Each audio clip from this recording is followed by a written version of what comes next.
Or, le scandale qui procède des vices des hommes est double pour ceux qui en subissent le dommage. On en voit tous les jours qui, ayant été reçus humainement, dérobent leurs hôtes et s'enfuient ou font quelque autre tromperie. Certains tâcheront de séduire les servantes et même ne se feront point scrupule de s'adresser aux maîtresses.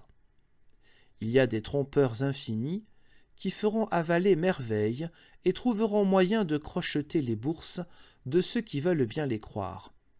Les autres empruntent tout ce qu'ils peuvent tirer, sans jamais rendre. D'autres s'approprient ce qu'on leur a donné à garder. D'autres encore, sous ombre de compagnie ou de marchés et trafics, écumeront tous les biens d'un pauvre homme. Les autres attraperont sous titre d'aumône ce qu'ils dépenseront en paillardise et ivrognerie ou au jeu. Les autres, faisant semblant de se mettre à gagner leur vie, vilipenderont en oisiveté ceux qu'on leur aura prêtés pour les aider. Et en cela, les femmes s'accorderont bien quelquefois avec les maris, si l'un veut chopine, l'autre dit pinte. D'autres rompent la foi de mariage, plaquant là femme et enfants. Il y a tant d'exemples de telle malhonnêteté qu'on pourrait les coucher sur une petite liste. Il est important que la déloyauté de tels gens ne contriste pas mortellement ceux qui sont de bon cœur. Surtout, on ne doit pas trouver étrange si ceux qui avaient un peu de bien, se voyant détroussés et appauvris sous couvert de l'Évangile, se sentent forts et perdus, comme s'ils étaient tombés entre les mains des brigands. Il faut certes compter cette épreuve comme une des plus graves dont notre foi est agitée, d'être contraint de voir des gens qui se moquent et rient ainsi de l'Évangile. Mais Dieu à juste raison nous défend, par la bouche de saint Paul, de nous lasser de faire le bien, encore que nous ayons rencontré beaucoup de malheureux ingrats, de peur de renoncer à aider quelque homme de bien dans le besoin. Combien plus faut-il nous garder soigneusement de nous chagriner tellement de la faute d'autrui, que nous soyons ingrats et déloyaux à Dieu. Par conséquent, il nous convient d'être sur nos gardes pour fermer la porte à de tels individus, de manière qu'il n'ait nulle entrée à mal faire. Il nous faut nous garder de leurs ruses et les pourchasser autant que possible, pour que la justice les châtie tellement qu'ils aient le bourreau pour maître et le gibet pour école, puisqu'ils se jouent de Dieu et de son Église. D'autre part, il nous faut nous garder de l'astuce de Satan, afin que le regret d'avoir perdu quelque bien de ce monde ne nous prive du trésor céleste. Car voilà ce qu'il machine, et nous voyons combien cela nous serait pernicieux. Quiconque a son espérance en Christ se sanctifie, dit saint Jean. Puisque nous savons que tous ceux qui n'aspirent point à une telle sainteté se couvrent faussement du nom de Christ, pourquoi nous empêcheraient-ils par leur perversité de suivre le droit chemin? L'Évangile est le vrai pain de vie, mais il s'en faut de beaucoup que tous le digèrent, vu que plusieurs de ceux qui font semblant de le dévorer de grand appétit le goûtent à grand-peine du bout de la langue.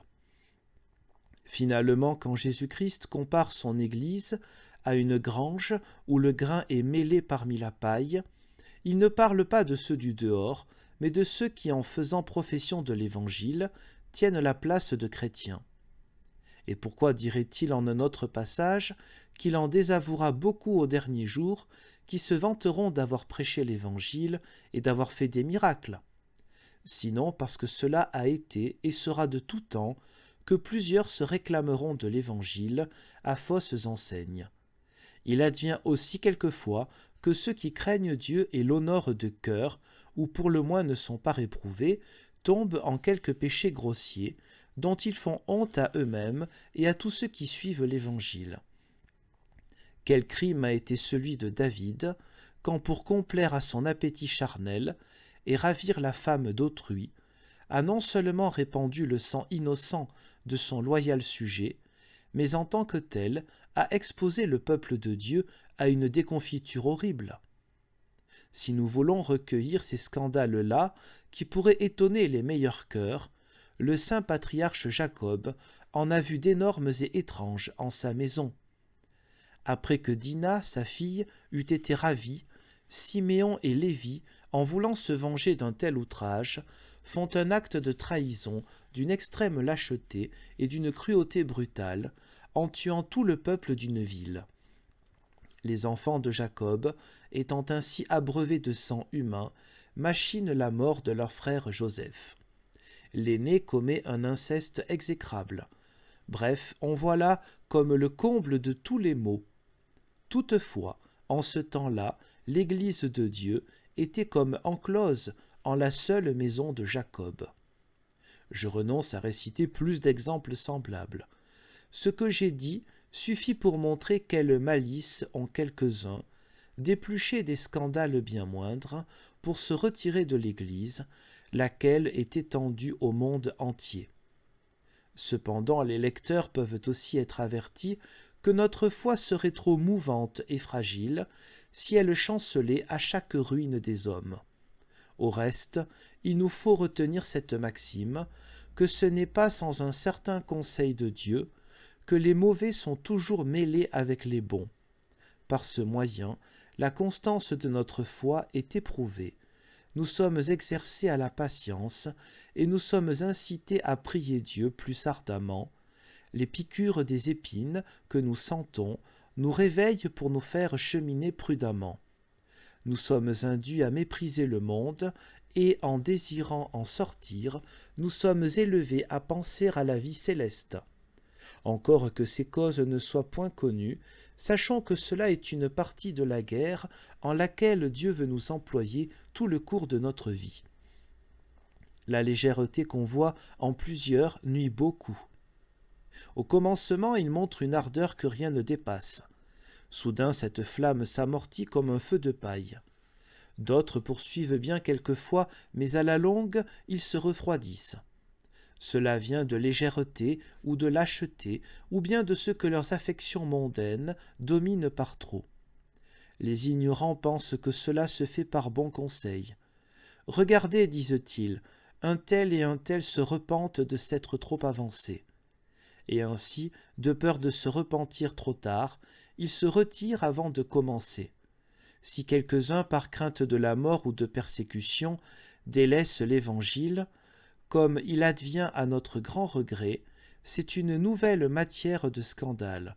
Une telle chute est indigne et nous fâche. Mais quand nous renoncerions à Jésus-Christ, lui ne se reniera pas. Il demeurera plutôt le même et sera toujours fidèle, comme le dit saint Paul. Nous devrions bien être touchés d'un tel exemple pour une autre raison, c'est qu'étant avertis de notre infirmité, nous soyons sur nos gardes, de peur qu'il nous arrive une chose semblable. Après que saint Paul ait démontré comment les Juifs sont déchus de la grâce de Dieu, il ajoute que leur chute est tellement épouvantable qu'elle doit nous inciter de penser à nous. Ainsi, il nous exhorte d'être soigneux à cheminer dans la crainte de Dieu. Nous devrions ainsi être aiguillonnés à plus grande attention en voyant tout un peuple chancelant et affaibli. Si nous prenons occasion de nous débaucher du fait de l'inconstance d'un ou deux hommes, qui n'attribuera cela à notre perversité ? Mon intention n'est pas d'excuser ou d'amoindrir la faute de ceux qui renversent la foi des infirmes par leur exemple.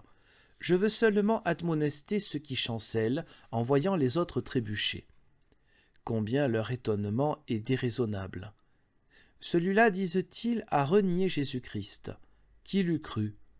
Cet autre a laissé l'Évangile, on le jugeait toutefois plus ferme qu'un rocher. Celui-ci est tiède, l'autre est plus froid que la glace, et toutefois leurs ailes étaient si bouillants. Or, en parlant ainsi, ils ne considèrent point que ceux qui ont été abattus par la crainte de la mort n'avaient pas l'espérance de la vie céleste bien imprimée en leur cœur. La nonchalance ou le refroidissement des autres procède de ce que les affections du monde étouffent l'ardeur du Saint-Esprit.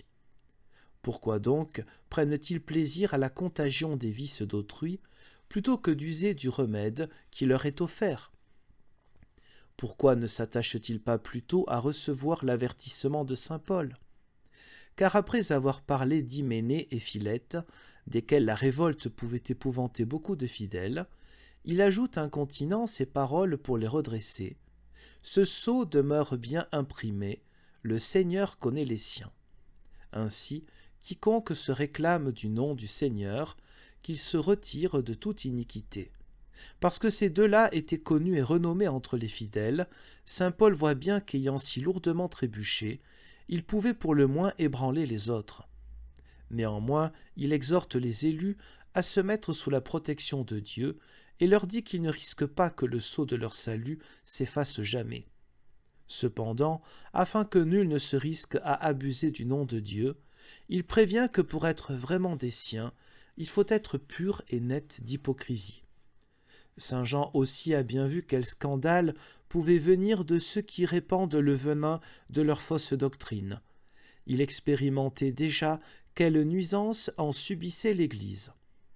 Mais quand il dit que cela advient, afin qu'on reconnaisse que ceux qui s'attribuent le nom de fidèles ne le sont pas tous, il enseigne le moyen de surmonter un scandale qui pouvait troubler les bons. Alexandre le forgeron dont parle saint Paul était des plus avancés dans la foi chrétienne. Il s'en est révolté ensuite et devint un ennemi mortel. Toutefois, saint Paul le met comme un miroir pour donner courage aux autres de tenir bon. Il en est de même de Démas. Il avait méchamment quitté l'Évangile pour suivre le monde. Est-ce à dire pourtant qu'il ait pu tirer les autres en un même labyrinthe ? Quand, dans un autre passage, saint Paul déclare qu'il a été délaissé de tous ceux qui étaient à Rome, donne-t-il licence à tous de trahir d'une même façon l'Évangile ? Quand il se plaint d'avoir été abandonné par Phygèle, Hermogène et ceux d'Asie, ouvre-t-il la porte à tous les autres pour en faire autant ? Au contraire, de tels exemples réveillent les bons et les rendent mieux avisés, afin que par nonchalance, ils ne soient pas surpris par les machinations de Satan.